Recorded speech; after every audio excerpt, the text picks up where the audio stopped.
Hi guys, I'm Shelly Moray. Welcome to my channel, and I'm going to show you guys how to make this giant Christmas wreath.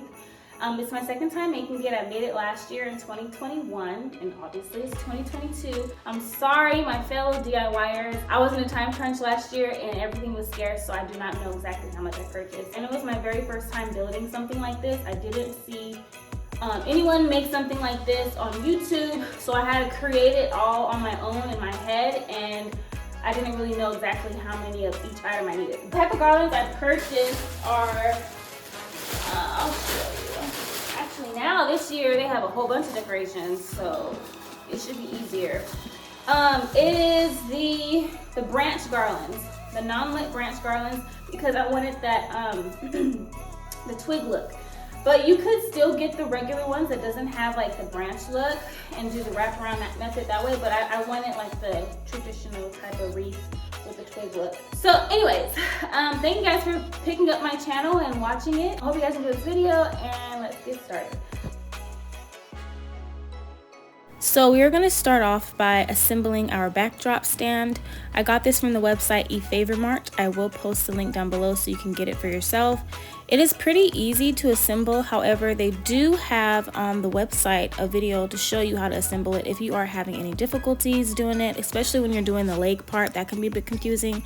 After you accomplish that step, it's pretty self-explanatory. So what we're going to do is, with these pool noodles, we're going to zip tie all the pool noodles into the inner frame of this backdrop stand.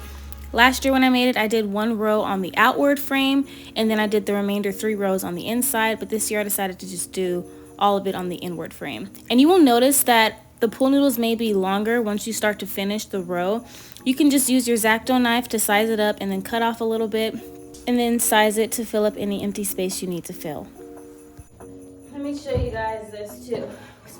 The more fuller it gets in the middle, the small zip ties that we have are like the longest ones that they have at the Dollar Tree. I think they probably have longer, but they only had this size. You can double up the zip ties to make it a little bit longer. You just grab 2 zip ties, put one in to the other one to extend it, and then when you're tightening up on the pool noodle, you just put it on the end. That way it's a little bit longer, which is what I'm gonna have to do, because the more I put in the center, the more zip ties I'll have to use. And you just keep building and that's a little hack, and that's what I do. You guys are gonna notice the more layers of pool noodles you do, you will see that the pool noodles kind of get out of alignment, being perfectly like on top of each other. So it's really easy to just push it back in alignment to where they're perfectly stacked. Just keep in mind not to tie the pool noodles too tight with the zip ties to where it prevents you from doing that.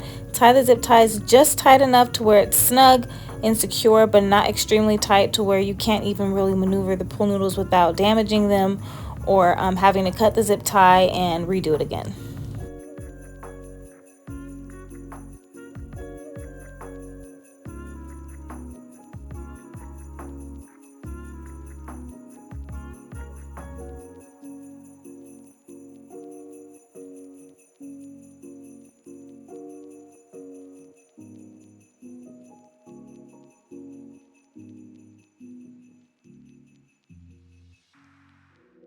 Since I did not follow the method that I used last year when I made this, I actually ended up having enough pool noodles to add another row, totaling to be about 5 rows as opposed to last year, which was 4.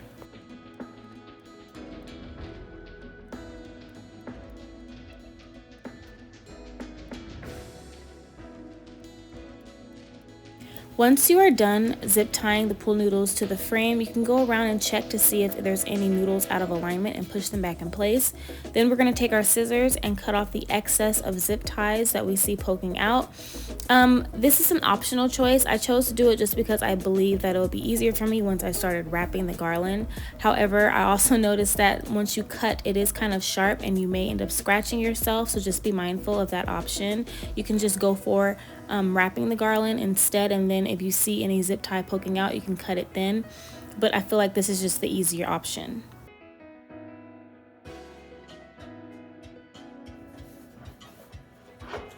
Start from the little corner, and what I do, I'll tend to like stick the garland to make it stick.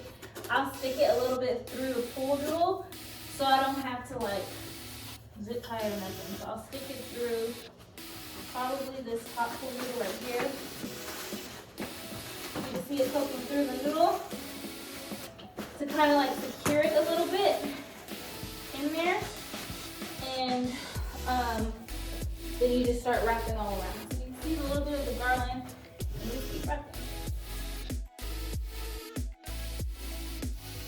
You can just twist it to add it on to the extra other garland. And I'll get towards the end, I'll find the ends of it, and I'll just twist it, twist it, twist it, twist it, and then resume wrapping.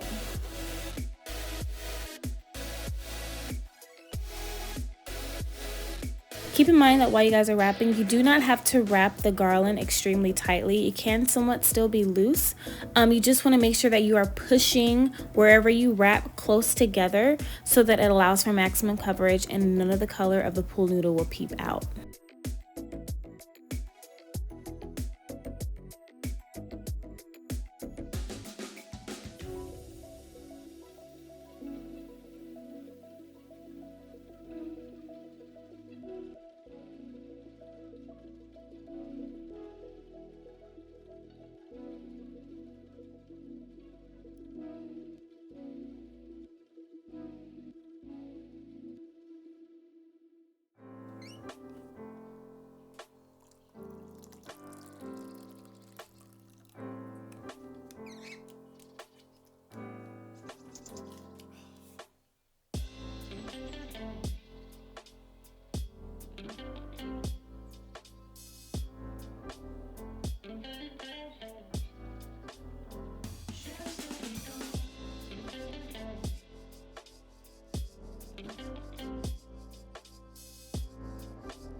I do want to suggest that you guys do not pre-connect any of the garlands to make one massive long garland.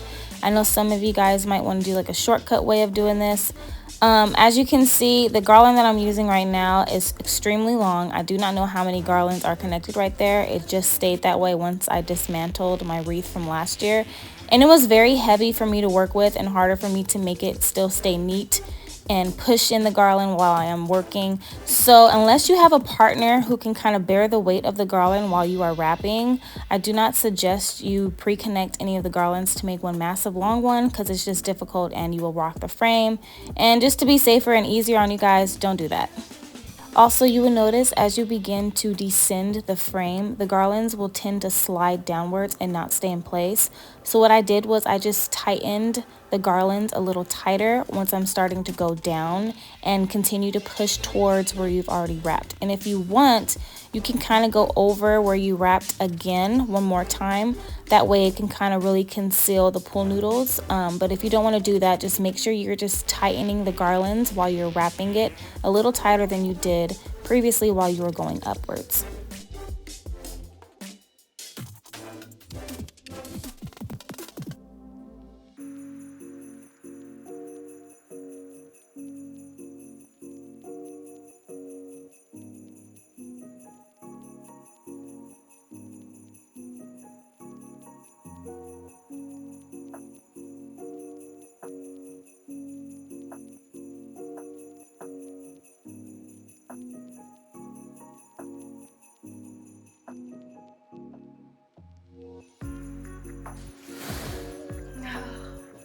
So happy.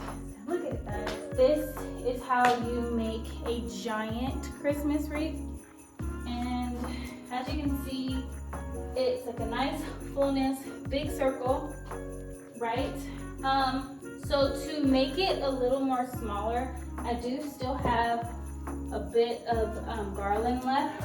So what I'm going to do is I'm gonna grab this garland and I'm gonna start in the middle, and then you're just going to use one of these tinsels or stems, whatever, and just kind of wrap it with another stem from the top of the garland, and that will kind of give it like a little more fullness.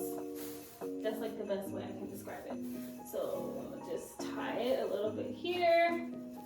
So it's like connected. You see it's connected because it's hanging on its own. And then you just go somewhere else. And then obviously you're gonna fluff these stems a little more. Go find another spot and then connect it there. Twist the wires. And it gives it a little more fullness.